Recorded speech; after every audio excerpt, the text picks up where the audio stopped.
Ingat, setiap ada takdir yang kurang menyenangkan, fahami satu hal. Datangnya takdir yang kurang menyenangkan ini, datangnya bukan dari musuh yang ingin mencelakaiku, tapi dari kekasih yang menginginkan kebaikanku. Itu yang pertama. Jadi yakin dulu takdir ini datangnya dari siapa? Allah. Antum tahu Nabi Ayub alaihi salam. Sakit seperti apa? Ujiannya. Anak-anaknya meninggal dunia, hartanya ludes, ditinggal pergi oleh istri-istrinya. Kemudian sampai sakit di kulit yang sangat parah. Kemudian Nabi Ayub mengatakan, Anni massaniyadh-dhurr wa anta arhamur rahimin. Ya Allah, aku tertimpa kesulitan. Tapi Nabi Ayub mengatakan apa?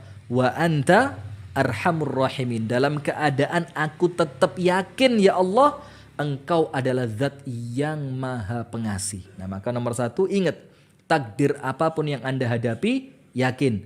Datangnya bukan dari musuh yang menginginkan Anda celaka, tapi dari Allah yang menginginkan Anda bahagia. Yang kedua, masing-masing dari kita tidak tahu ini takdir akan mengantarkan kita ke arah mana. Semuanya nggak tahu kan? Sekarang kita ditakdirkan sakit. Kita nggak tahu takdir sakit ini akan mengantarkan kita kemana. Maka ketika Anda tidak tahu, Anda di situ dituntut untuk husnudzon. Bahwa takdir yang aku rasakan saat ini akan mengantarkanku pada kebaikan. Nah, tak kasih cerita.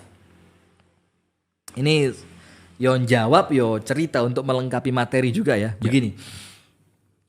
Ada seorang laki-laki sakit parah. Sakit parah udah mau mati. Kaya raya. Mau mati. Wow, langsung dia tobat. Saya tobat lah, kalau Allah takdirkan saya sembuh, saya akan sedekahkan rumah yang sebelah sana, saya mau kasih untuk yatim piatu. Nanti mobil yang satu, sudah, subhanallah, betul dia Allah berikan kepada dia kesembuhan. Dan betul dia laksanakan apa yang dia sampaikan ketika dia sakit. Rumahnya disedekahkan untuk yatim piatu dan salah satu mobilnya diberikan untuk pondok pesantren. Sudah kan? Sudah. Karena apa? Di awal dia sakit, dia takut mati. Ketika takut mati ternyata mengantarkan dia pada kebaikan. Akhirnya apa? Bisa sedekah. Sudah, ketika mulai hilang perasaan takut mati, ketika dia sudah mulai lupa dengan kebaikan-kebaikan sebelumnya, sehat walafiat, dia mau melakukan suatu hal yang dalam tanda kutip maksiat, di tengah jalan ditabrak truk. Mati dia. Sekarang saya mau tanya sama antum. Dia mati ketika sakit yang dalam membawa kebaikan tadi? Atau ternyata selamat dari penyakit yang pertama kemudian mati ditabrak truk yang kedua dalam niatan buruk? Kira-kira kalau ngerti takdirnya bakal kemana? Milih mati yang pertama atau yang kedua? Yang pertama. Kalau kita ngerti takdir kita akan milih mati yang pertama. Kenapa? Kondisi baik, kondisi takut mati, kondisi husnudzon kepada Allah dalam niatan bersedekah, ya kan? Nah, tapi karena kita tidak tahu takdir kita, kalau di sini tidak mati ternyata bakal mati buruk. Akhirnya kita kepingin panjang umur. Coba kita tahu kalau panjang umur bakal rusak, kita minta gak usah panjang umur ya Allah, mati di sini aja ya kalau Allah, gitu. Iya. Nah, maka harus husnudzon kepada Allah. Dan yang ketiga, kita yakin setiap takdir yang Allah kasih untuk kita, itu takdir tidak mungkin membawa keburukan dunia dan keburukan akhirat. Boleh jadi antum merasakan keburukan di dunia dengan takdir itu, tapi pasti di akhiratnya baik. Atau sebaliknya, sesuatu yang antum anggap baik dari takdir di dunia, ternyata nanti mendatangkan keburukan di akhirat. Maka takdir apapun yang antum rasakan, kalau di dunia nampaknya buruk, maka pasti akan mendatangkan kebaikan di akhirat. Nah, maka artinya apapun yang saat ini Allah Subhanahu wa taala mentakdirkannya untuk kita, maka pasti itu adalah yang terbaik. Sekarang kita kasih beberapa ayat. Ini ada yang menarik sekali, silakan dibuka dalam surat An-Nur ayat 11. Nah, ini surat cinta dari Allah yang datang kepada ibunda Aisyah radhiyallahu taala anha wa ardaha. Yang kemudian di awal munculnya kejadian ini gempar luar biasa, seakan-akan sampai Rasulullah Muhammad SAW diriwayatkan sampai 40 hari bingung gak bisa ngomong. Artinya gak bisa ngomong, itu udah fokus dengan masalah ini. Kemudian ibunda Aisyah tidak berani keluar rumah.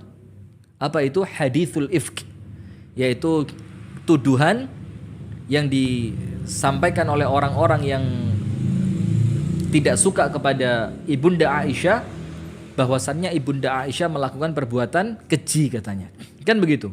Hadithul ifk, ketika Ibunda Aisyah dituduh, na'udzubillah, dituduh melakukan zina. Itu kan tamparan keras untuk siapa? Untuk rumah tangga Rasulullah. Iya. Bukan cuma untuk Ibunda Aisyah radhiyallahu taala anha, bukan hanya untuk Rasulullah Muhammad sallallahu alaihi wasallam, tapi untuk keluarga besar mereka dan untuk agama Islam. Istri seorang nabi, putrinya Abu Bakar, seorang wanita yang Allah pilihkan untuk mendampingi nabinya, dituduh berbuat zina. Ternyata apa? Lihat ayatnya, Anda buka di rumah, kemudian ceritanya belum tentu sama, tapi arahnya pasti sama. Jadi apa yang Anda alami belum tentu sama seperti Ibunda Aisyah. Tapi kemudian arah kemana cerita ini akan endingnya kemana, itu insya Allah pasti sama, yaitu kebaikan yang Allah harapkan untuk Anda dapatkan. Nah begini, innal ladzina ja'u bil ifki usbatum minkum. Sesungguhnya orang-orang yang mendatangkan berita dusta. Usbatum minkum itu mereka keluarga kalian juga, karena ternyata kan ada Mistah juga. Yang itu merupakan misanannya Abu Bakar, sepupunya Abu Bakar gitu ya. Orang-orang yang mendatangkan berita dusta, fitnahan terhadapmu, itu adalah orang-orang dari kalian juga. La tahsabuhu syarral lakum. Ini kasih garis bawah. Jangan kau kira itu buruk untukmu, Allah bilang. Bal huwa khairul lakum. Bahkan datangnya fitnahan kepada rumah tanggamu itu ternyata yang terbaik yang Allah pilihkan untukmu. Ayatnya begitu. Orang-orang yang menuduhmu berzina, keluargamu juga. Dan jangan engkau kira itu buruk bagimu, bahkan itu mendatangkan apa? Kebaikan yang besar untukmu. Nah, kemudian para ulama tafsir menjelaskan apa sih baiknya? Kok Ibunda Aisyah dituduh berzina, keluarga Rasulullah SAW seakan-akan dihancurkan kehormatannya. Kemudian kok sampai Rasulullah tidak bisa berpikir selama 40 malam. Ibunda Aisyah tidak berani keluar rumah. Kok dibilang baik? Ternyata para ulama tafsir mengatakan ini ayat yang menunjukkan pembelaan Allah secara langsung kepada Ibunda Aisyah. Jadi seakan-akan ketika manusia tidak ada yang membela langsung siapa? Allah. Allah, itulah yang diucapkan oleh Al-Imam Asy-Syafi'i. Beliau mengatakan ketika engkau ada masalah dan ternyata semua teman-temanmu yang selama ini ada semuanya menghilang. Pas kita ada masalah teman-teman kita menghilang. Apa kata Imam Syafi'i? Yakinlah saat itu Allah sendiri yang ingin menyelesaikan masalahmu tanpa bantuan siapapun. Kan Masya Allah. seperti ini. Dan Seperti kemudian menunjukkan kesucian Ibunda Aisyah, menunjukkan bahwa itu hanya sekedar fitnah, kebersihan Ibunda Aisyah itu langsung oleh Allah ditunjukkan dalam ayat Al-Quran yang awalnya apa? Dan bukan singkat loh, 40 hari. 40 hari. Rasulullah tidak sampai banyak berbicara dengan sahabatnya. Ibunda Aisyah tidak pernah keluar. Allah bilang, bal huwa khairul lakum, fitnahan itu baik untukmu. Karena apa? Allah ingin menunjukkan bagaimana aku yang akan langsung membelamu. Nah, maka sekarang saya sampaikan yang selama ini merasa sedih dengan kisah hidupnya, masalah yang senantiasa mendatangi dan menghampirinya, kesulitan ekonomi yang dia alami setiap saatnya, kemudian ditinggalkan orang-orang terkasih yang ada di sekitarnya, yang sementara ini Anda menganggap ini musibah, ini suatu bentuk keburukan, yakin.